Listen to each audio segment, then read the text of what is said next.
मेरी जुबान तो डर और मजबूरी में खामोश है, पर दिल चिल्ला चिल्ला कर दुनिया को अपनी सच्ची मन की बात बताना चाहता है कि मैं कश्मीर घाटी का एक बाशिंदा आज जब अपने वतन आया तो डल झील ने मुझे बुलाया और रूंधे गले से मुझे बताया कि ओ कश्मीर घाटी के बाशिंदों, तुमने बेरहम होकर था मुझे सुखाया। देख, अब मेरे आंसुओं से ही ये सैलाब है आया। तूने जगह जगह कूड़े और मिट्टी से मेरा सीना दबाया, इन हमसाए पर्वत दरख्तों और मेरे बीच फासिला बढ़ाया। मेरे आशियाने को छोटा कर अपना बड़ा बनाया, अपना मल मूत्र और तेजाब भरी नालियों को मुझ में मिलाया।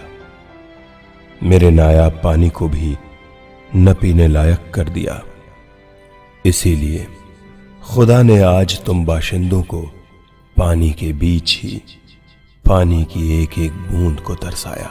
डल झील कहती रही, ऐ घाटी के बाशिंदों, और सुनो, कितने सालों से मेरा ये घटता से घुटता दामन इंसान तो अनदेखा करता रहा, पर अब खुदा भी न देख पाया। इसीलिए शायद खुदा ने इतना पानी बरसाया और मुझे पहले जैसा लबालब भर दिया।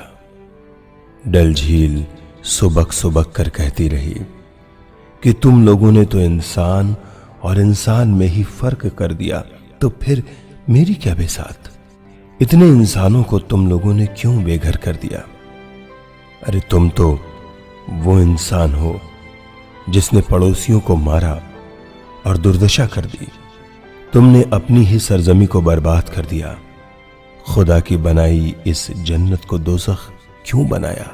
इसी ज़्यादती से अब कुदरत का भी जी भर आया और उसने बारिश से आंसू बहाकर यह कहर ढाया और तुम्हें और तुम्हारे हमसायों सभी को घर रहते बेघर बनाया। डल झील सुबकती रही, ओ कोशरों, ओ मेरे जिगर के टुकड़ों, तुम अपना वतन छोड़ बंदूक उठा पैसों के लालच में दर दर ठोकरें खाते रहे। पैसे तो खूब कमाए, हथियार भी खरीदे, मगर किस लिए? क्या दूसरों की दीवारें गिरा अपनी दीवारों और मकानों को ऊंचा ऊंचा उठाने के लिए? अपने ही भाइयों को मारने के लिए? क्या अपनी ही नस्ल खत्म करने के लिए? डल झील का ये करुण क्रंदन सुन मेरा मन विचलित हो गया। आज हालांकि मुझे पकड़े जाने का डर था,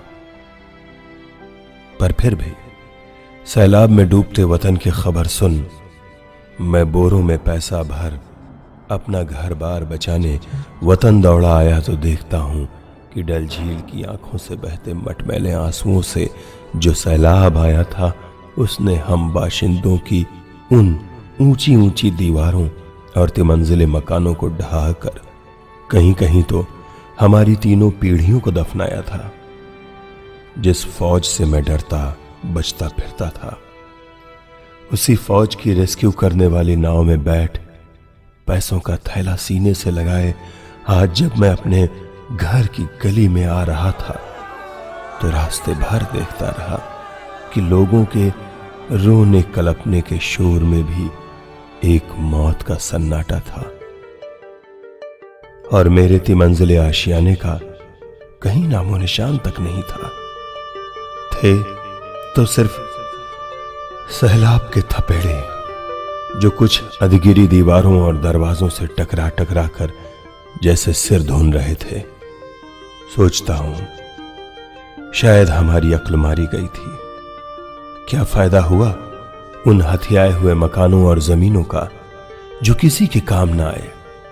क्या फायदा हुआ उन कंधे की राइफल का जिसकी गोली एक इंसान को मार तो सकती है पर सैलाब में डगमगाते किसी इंसान को सहारा भी नहीं दे सकती है?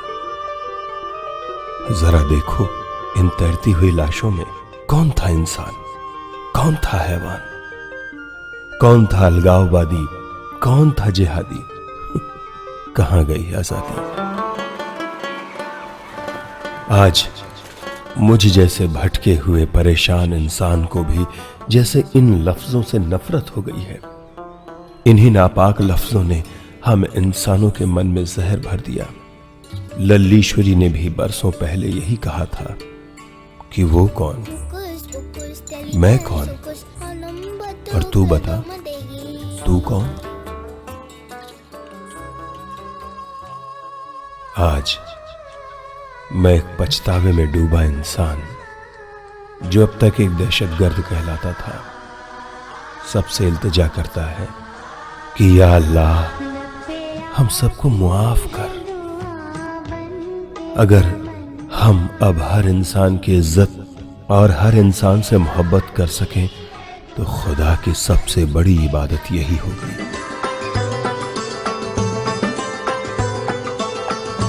चलो आज हम सब मिलकर एक मोहब्बत और ईमान का सैलाब बहाएं, जिससे इस जुल्म, नफरत और खून खराबे की कीचड़ धुल जाए और हमारी ये मौज कशीर फिर से हरी भरी हो, लहलहाने लगे।